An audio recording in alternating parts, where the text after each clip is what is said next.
De Benicalap, la ciutat de l'artista Faller, i ho fem de la mà del nostre guia, Carles Coscollà. Què tal, Carles? Com estàs?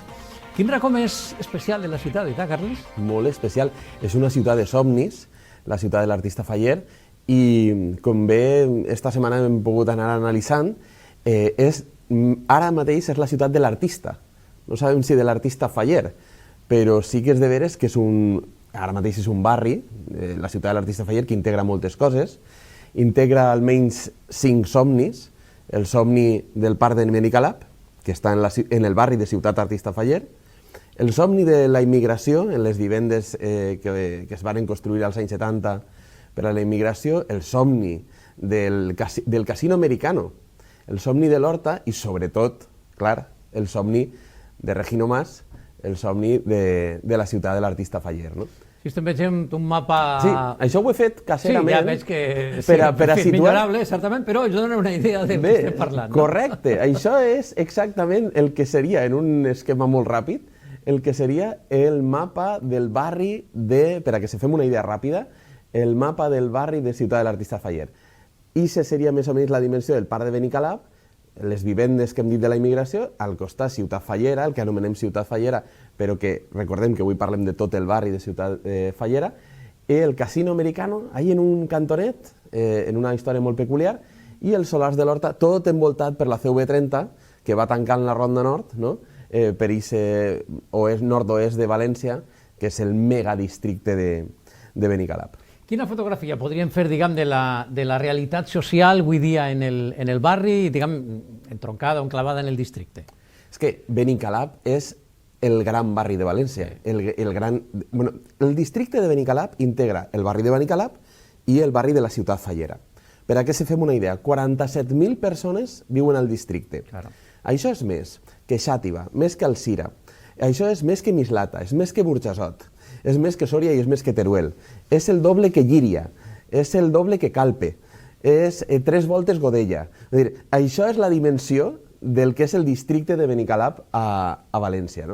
41.000 persones, 40.000 i escaig, viuen al barri de Benicalap i unes 6.000 i escaig viuen al barri de Ciutat Fallera. Aleshores, la suma de Ciutat Fallera i el barri de Benicalap dona nom al districte, és la suma, el districte de Benicalap, que està composat per aquestes 47.000 persones de les que hem parlat, que és una dimensió absolutament brutal. Si estaria en la llista de ciutats més grans d'Espanya, si la posarem com a ciutat. I aquestes vivendes, la realitat social, ens trasllades que són vivendes ara ocupades majorment per gent nouvinguda, immigració. Les dues immigracions. I hi ha somnis, en efecte, d'un nou assentament, d'esta terra també que els ha acollit i de tirar endavant. Les dues onades d'immigració tenen repercussió molt forta en el barri. La primera onada, anys 70, Centro Cultural Andaluz de Ciutat Fallera, a Ciutat Fallera, un centre cultural andaluz que no tenien on representar els seus balls, ja anaven ahir al parc de Benicalap a celebrar el Rocío, no? o la Fèria d'Abril. I després, per una altra banda, tenim la nova immigració romanesa, hindú, etc., que tenim gelateries romaneses, tenim kebabs, etc.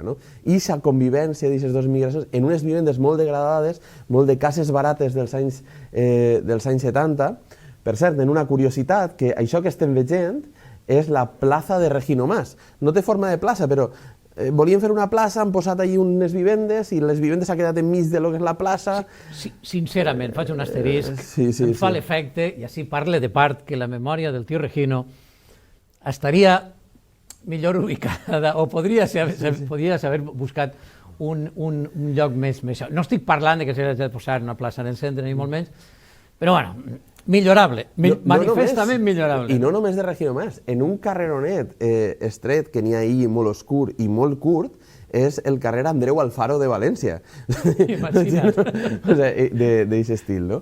Aleshores, sí que és veritat que falta una llevada de cara, falta molta inversió en els carrers, molts per reasfaltar, molts per tornar a treballar en aquest nucli de vivendes, que és el nucli de població que n'hi ha en el barri de Ciutat Fallera, però entenem que Ciutat Fallera és un barri que integra aquestes 5 coses que hem dit, el parc de Benicalap, la Ciutat Fallera, el casino... Parlem, si te pareix, d'aquesta ciutat de l'artista Faller, un dels somnis, en efecte, un artista Faller determinant, importantíssim en la història contemporània i moderna de les Falles, i aquí estem veient aquells cartells molt de... Sembla una estampa d'aquelles pel·lícules de Paco Martínez Soria, pròxima construcció de pisos allà. Ciutat de l'Artista Faller, el somni de Regino Mas, jo crec que és cosa coneguda, i si no ho tornem a dir, este home va ser, ja dic, determinant per a donar un impuls no únicament a la part artística de la falla, sinó també a la part social, a la part professional, a dignificar l'ofici de l'artista faller i que tingueren aquests artistes fallers que habitualment treballaven en corrals de vaques i de molt mala manera, tingueren unes naus adequades i unes vivendes també. Aquest somni era audaç realment per a l'època. Regino Mas i la resta d'integrants del gremi d'artistes fallers, com es coneixia aleshores, anaren també al Ministeri a demanar diners, fer una operació urbanística no especulativa, en absolut, sinó per dotar-li d'un lloc digne als artistes fallers. La realitat avui, que pràcticament queden pocs artistes fallers i que no s'acaba... Tot el món sap que és un bé d'interès cultural i després del nomenament per part de la UNESCO de que les falles són patrimoni immaterial de la humanitat, cosa que ja els valencians i valencianes sabíem, no se dona en la tecla. Té un potencial enorme, però ahí està degradant-se, no? Sí. Permet-me esta... Sí, no, me pareix meravellós perquè... la qüestió perquè la conec. Clar, el primer que hem de fer és recomanar que tot el món vagi a YouTube en massa a veure el documental de Regino Mas. Això és el primer que s'ha de fer. Un documental molt bo on explicar algunes de les claus en llarg del que resulta ser la ciutat de l'artista faller. Regino Mas, a mi la paraula que m'eix és modernitat. És a dir, qui modernitza les falles, qui entén que les falles van molt més enllà d'una pràctica cultural o folclòrica xicoteta, sinó que té una dimensió artística i té una dimensió professional. Aleshores, aquesta comprensió d'una persona que naix a principi del segle XX i que mor a la ciutat de l'artista faller en 1968, al seu taller fent falles, es vara d'un taulell i es cau i es va morir, d'aquesta persona que va fer possible aquesta transició de les falles d'una festa folclòrica, com n'hi ha moltes, a una festa insígnia com és ara. És molt curiós, n'hi ha dos o tres curiositats que hem pogut analitzar per el que vareu treballar en el documental i en altres textos que n'hi ha, que és, per exemple, el fet de que abans n'hi havia un projecte de Modesto González i, per tant, va ser un fracàs el primer intent de ciutat d'artista faller, que anava a ser enfront de Sant Miquel dels Reis, i els artistes fallers majors varen dir que no apostaven per anar-se'n allà perquè ja sabien del fracàs anterior, i, per tant, només anaren els joves, no? I això me pareix una curiositat, no? Després, per una altra banda, és que Regino Mas és quan va anar a Hollywood a fer tots els decorats de la caïda de l'Imperi Romano, etc., quan va veure allò, va veure els estudis allà d'Universal, etc., i va dir, això és el que hem de fer a València, en els artistes fallers. I, per tant, no és una idea que és pròpiament només de la tradició valenciana, sinó que connecta directament en el cinema i en els estudis hollywoodienses, i aquesta idea que comença l'any 64, 65, 66, que és la ciutat de l'artista faller. I el fet de treballar aquests decorats per a una companyia productora cinematogràfica que és Cifesa i que marca el cinema en Espanya i que tenia seu, com sabeu, a València, era un autèntic star system, un mini Hollywood que teníem a València, on els artistes fallers col·laboraven de manera habitual per a fer aquests decorats.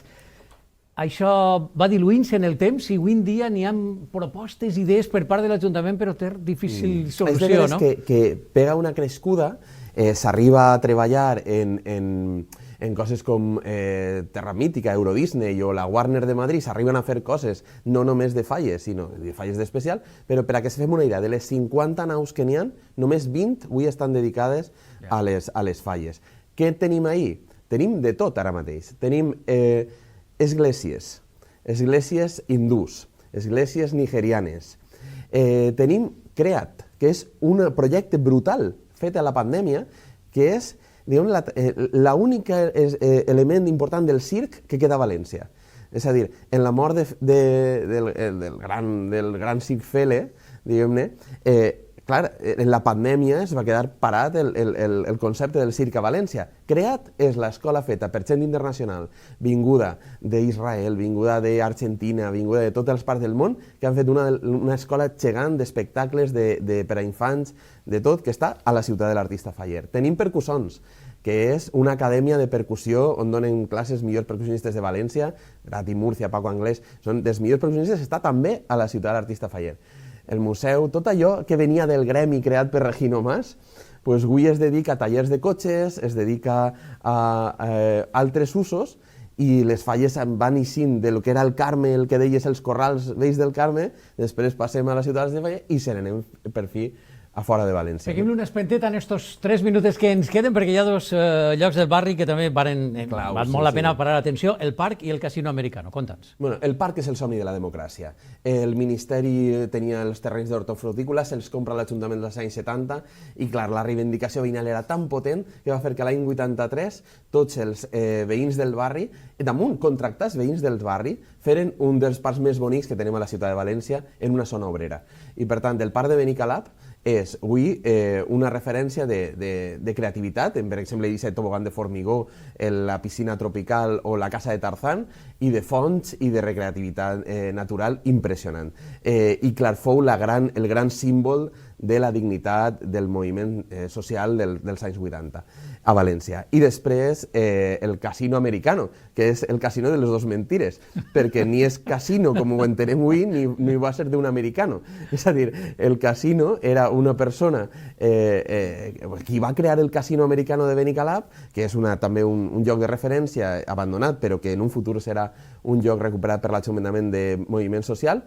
El casino el va fer Joaquín Mejía, que era un andalús, que es va a Cuba, s'enamora i torna a València, compra 30.000 metres d'horta perquè havia fet diners en la canya del sucre, i aleshores a la seva dona li diu: te vaig a fer una casa com si estigueres a Cuba, per a que te senques en València com si estigueres a Cuba. I li construí el que es diu en Cuba un casino, i aleshores li posa ahí una decoració totalment exòtica, i això va passant de mà en mà fins que als anys 40 s'abandona i després una escola privada, el Saudi Park, que era un local d'oci, s'abandona, s'ocupa i avui és comprat per l'Ajuntament, és la promesa gran lluitada per l'Associació de Veïns de Benicalap i per l'Associació de Federació d'Associacions de Veïns de València per a que se creï el gran projecte en València de recuperació.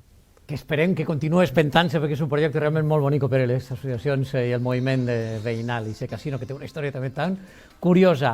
El parc, una ciutat de somnis, la ciutat fallera.